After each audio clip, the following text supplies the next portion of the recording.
Mao na kuan sir nga anang rasa wala gyud ko dira. Pagkay tabo.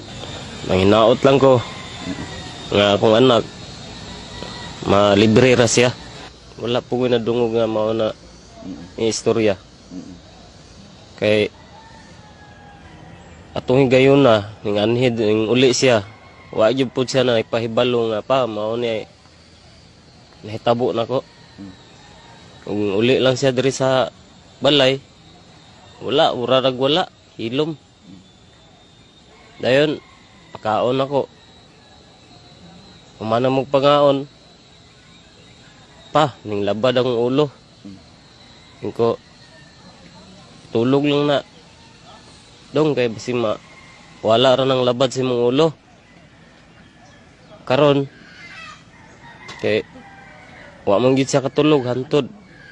Kuan, pagka alas 9 tingali to, alas 10. Diha na, kay nakatulog na siya. Pagka adlawng Martes, kung tanon ako, di naman katingog. Ato, pag utro ng pangutana, di na gyud. Pagkanon, di na pud siya mukaon. Ato, wa na gyud siya kaon. Pag buntag sayo, Merkulis, ato nga nanawag may kuan sa rescue barangay. Padala mo ospital. Ang akong kuan na to sir, kay di naman siya mo kuan good. Di na siya mo tingog. Magsige lang siya og anak siyang ulo ba. Urag ang akong gikuanan ng katong samad siyang ulo. Anay samad. Oh, naman ni siya samad sir, kay natagak man na siya sa rambutan.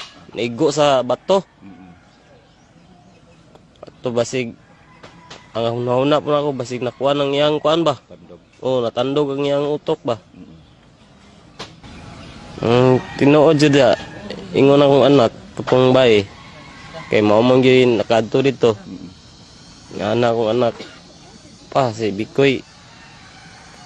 Mutla ni pa kay nakamata puro sige ra magkuan, magpatulo ra siyang luha ba.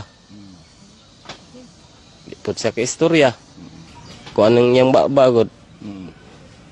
Dugmok. Wa po ko kaila ng suspect sir kay ang makaila gyud na ako arang anak. Mao gyud ni makaila. Ang ako ade nga dili na ko kuan nga masama sa uban.